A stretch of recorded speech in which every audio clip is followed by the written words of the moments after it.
ഹജ്ജ് സീസണിൽ തീർത്ഥാടകർക്ക് സേവനത്തിനായി ഒരുക്കുന്നത് 33,000-ലധികം ബസ്സുകളും 5,000 ടാക്സികളുമാണ്. തീർത്ഥാടകർക്ക് മികച്ച യാത്രാ സൗകര്യം ഉറപ്പാക്കുകയാണ് അധികൃതർ ലക്ഷ്യമിടുന്നത്.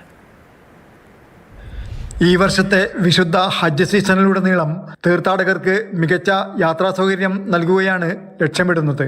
ഇതിനായി 33,000-ലധികം ബസ്സുകളും 5,000 ടാക്സികളും സജ്ജമാക്കുമെന്ന് സൗദി ട്രാൻസ്പോർട്ട് ജനറൽ അതോറിറ്റിയാണ് അറിയിച്ചിട്ടുള്ളത്. തീർത്ഥാടകരുടെ യാത്ര കൂടുതൽ സുഗമവും സുരക്ഷിതവും ക്രമബദ്ധവുമാക്കുന്നതിനുള്ള വിപുലമായ പ്രവർത്തന പദ്ധതികളാണ് തയ്യാറാക്കിയിട്ടുള്ളത്. ഹജ്ജ് സീസണിലെ തിരക്ക് നിയന്ത്രിച്ച് മക്കയിലേക്കും മറ്റ് വിശുദ്ധ കേന്ദ്രങ്ങളിലേക്കും ഗതാഗത സൗകര്യങ്ങൾ കാര്യക്ഷമമാക്കുക എന്നതാണ് പ്രധാന ലക്ഷ്യം. സേവന നിലവാരവും യാത്രക്കാരുടെ സുരക്ഷയും ഉറപ്പാക്കുന്നതിനായി വിവിധ ഗതാഗത ഏജൻസികളുമായി സഹകരിച്ച് ഏകോപിപ്പിച്ച പ്രവർത്തനങ്ങളാണ് അതോറിറ്റി നടപ്പിലാക്കുന്നത്. ഗുണമേന്മയിലും ഗതാഗത സേവനങ്ങൾ ലഭ്യമാക്കുന്നതിനുമൊപ്പം തീർത്ഥാടകർക്ക് സൗകര്യപ്രദമായ യാത്രാനുഭവം ഉറപ്പാക്കും. ഹജ്ജ് കർമ്മങ്ങളുമായി ബന്ധപ്പെട്ട പ്രധാന കേന്ദ്രങ്ങൾക്കും പുണ്യസ്ഥലങ്ങൾക്കുമിടയിൽ സുരക്ഷയും തടസ്സമില്ലാത്തതുമായ യാത്രാ സൗകര്യം ഒരുക്കുന്നതിനുള്ള സമഗ്ര പദ്ധതികളാണ് നടപ്പിലാക്കുന്നതെന്ന് അധികൃതർ വ്യക്തമാക്കി. Jafar Ali, Palakkode, Mathrubhumi News, Mecca.